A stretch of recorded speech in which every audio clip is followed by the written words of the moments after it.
Welcome, ladies and gentlemen. I want to appreciate you so much because of your great support. Please consider subscribing to this channel. Ababu Namwamba, the Cabinet Secretary of Sports, has come out to revoke the appointment and employment of Churchill, Aziad, Akothe, and others from the Talanta Hela team ahead of launch. As the news is just in, during this announcement, Kenyans came out asking several questions. Why was these people being employed or rather appointed? Some came out disagreeing with Ababu Namwamba. Why? Because some people like Akothe is an individual, or rather an individual that was so committed having our businesses across the Republic of Kenya. And when it comes to the issue that entails the sports and so-called the Talanta Hela team was not a guarantee thing towards the fulfillment of the duties of these individuals. According to Gazette notice on Wednesday, Ababu Namwamba revoked the Gazette notice number 164-9 of 2023 that created the Talanta Hela Council and 2 technical committees of the program Sports and Creatives. The launch of the Talanta Hela program is set for Friday at State House, Nairobi, and that was today. When Ababu Namwamba came out addressing the congregation and also those who attended, Cabinet Secretary for Youth Affairs, Sports and the Arts, Ababu Namwamba, revoked the establishment of the Talanta Hela Council and Technical Committee that was being led by Churchill Dambuki. In a Gazette notice on Wednesday,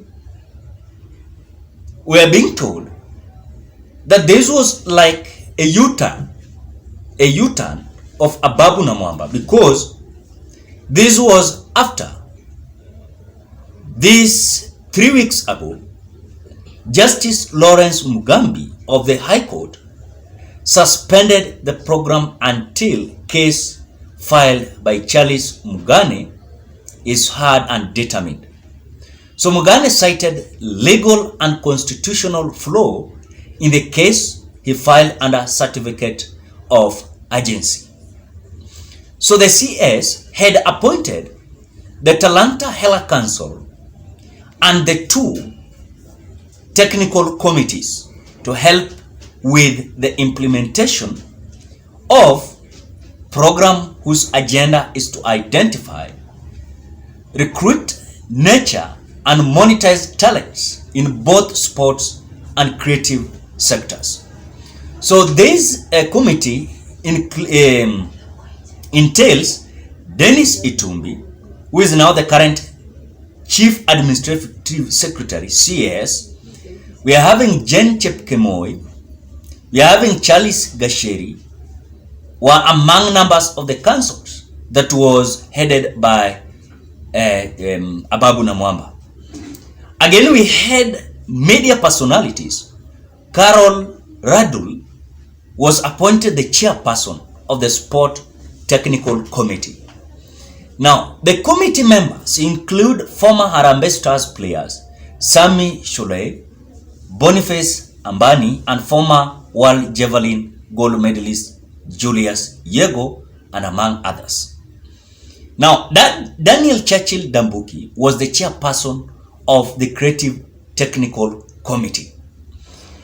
Members of the Creative Committee were artist Akinyi Odongo, Jimmy Gadhu, Catherine Kamau, Esther Akothe, who is Akothe, Kizito Makande, Aziad Nyasenya, and others, whom are amongst the part and parcel of the committee.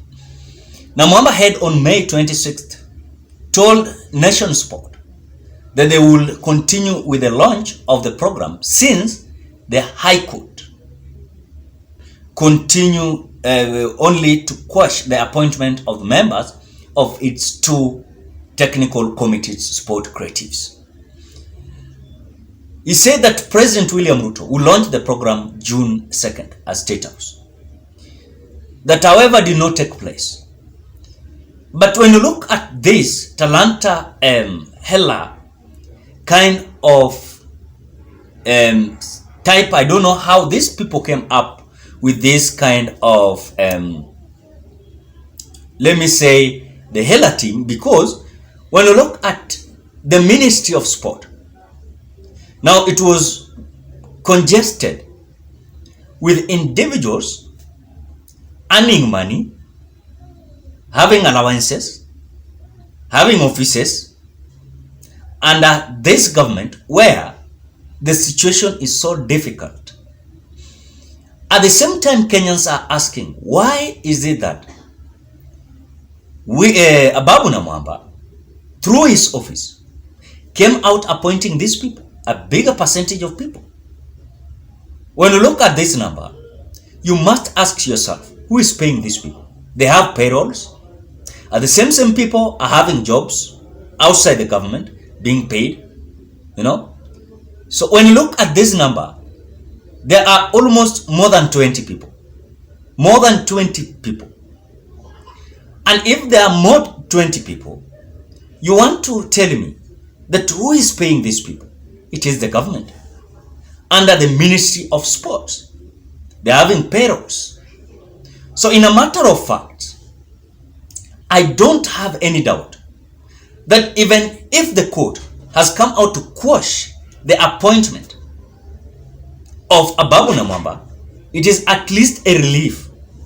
We as Kenyans, because you find that this government, every ministry, you will find that there's a congestion of appointment, employment across the board. Look at the Ministry of Health. Look at the Ministry of Land. Look at the Ministry of Trade and Investment. Look at the Ministry of Road and Transport. Look at the Ministry of Sports. Every ministry. Look at the Ministry of Foreign Affairs. People are congested there in the name of appointment and employment, working, receiving huge amount of money. I know some people will say that it is an employment that people are complaining that employment is not there. Why are we having problem? People being appointed in this ministry. I don't have any problem. But can you afford to have all Kenyans who are not employed to be dissolved, or rather to be accommodated in this sector, in these all ministries? Because we are having almost, I don't know, 22 or 23 ministries, between 23 or 24 there ministries. You want to tell me hao wenye wajaandikwa kazi wote watatoshea huko ndani? It is not something that is coming out. So the revocation of this has come out to make Kenyans have a critical type of conversation where these people, I don't know how things are going to be. I don't know if Ababu Namwamba is going to bring back this appointment, but we are being told that the way this revocation has been done, no one is going to occupy a space again. It is once and for all. So it has come out to save Kenyans money, because when you look at Churchill, he has not lost big. He has a work to do. Akothe has the job. Aziad is having her job to do. Several people that were appointed here, they were having their jobs. So there is no a big storm to them. In fact, some of them were straining towards attending these offices, sometimes the meetings. So it is at least an ease time for them. So ladies and gentlemen, when you look at even the revocation of Ababu Namwamba, revoking the appointment of Aziad, Churchill, Akothe and others, is it a good idea? Or is it because the court has come out to quash the appointment? Drop your opinion at the comment section below. Otherwise, thank you so much because of great support. Please consider subscribing, liking, commenting, and sharing this video.